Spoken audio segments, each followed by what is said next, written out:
Hi there. I'd like to start today by reading a favorite quote of mine, but nonetheless one that I find disturbingly revealing. The problem with the Chinese is that they don't know that the Canadian oil is ours, and neither do the Canadians. This was the U.S. energy expert Irving Mintzner who said this, so I just think that's a really revealing quote. So I'm here today to talk about the environmental implications of the SPP.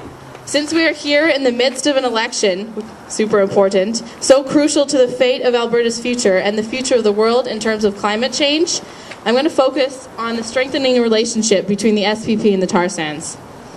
As you probably know, the tar sands are a combination of clay, sand, water, and bitumen.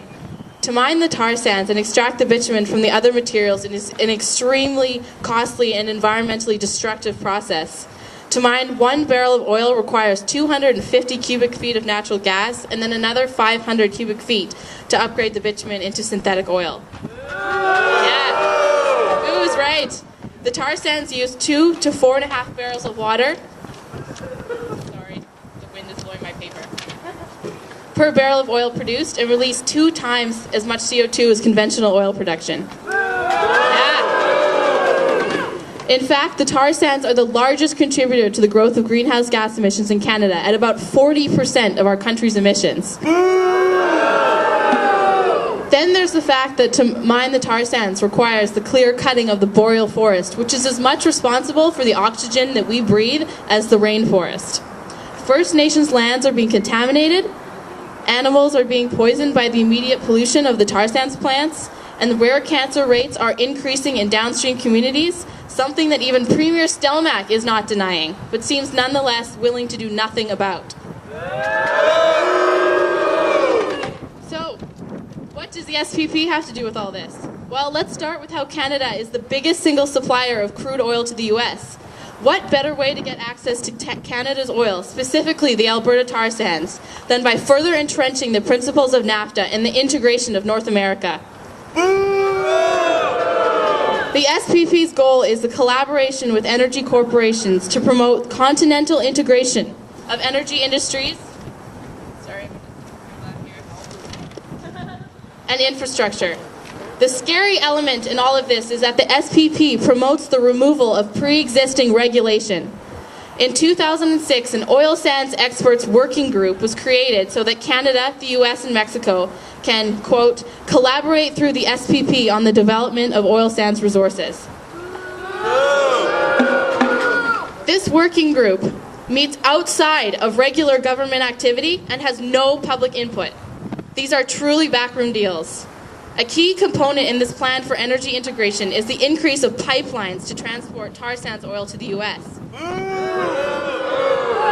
According to US and Canadian energy bureaucrats, pipeline approvals need to be quicker and the regulatory process needs to be dismantled because more pipelines means the ability to transport oil to the US.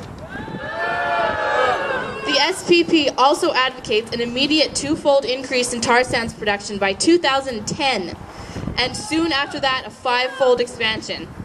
This is difficult to accomplish without decreasing government regulation on energy projects and increasing approval rates, which are already way too high.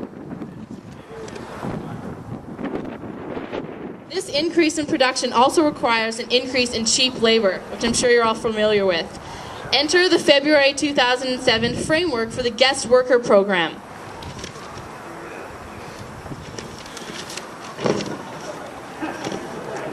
Okay, where migrant workers are brought to the tar sands to work, yet are not even allowed the status of landed immigrants or to apply for citizenship, and are forced to endure horrible working conditions, low wages, and do not have the ability to unionize.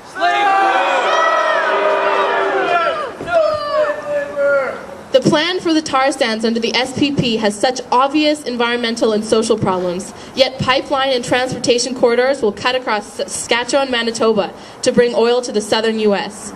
Prepared to have beautiful BC sliced up as well.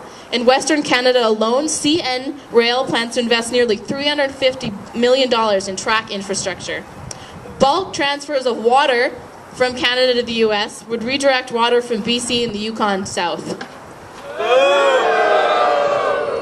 Already, there are new refineries being built in the U.S. to receive tar sands bitumen. In essence, the SPP is bringing about the international synchronization of energy and environmental policies so that us Canadians can be just as vigilant in protecting the environment through strong regulation and policy as our southern neighbours. Oh, yeah. Ha ha. The SPP wants tar sands approvals sped up, environmental and development regulations decreased, and is basically shoving North America even further beyond the initial horrors of NAFTA. There is no way that under the current SPP negotiations that we will ever reach our goal of a moratorium on tar sands development. No way the government will invest in sustainable energy, and absolutely no way that we will meet Kyoto targets. No way. Boo! Boo!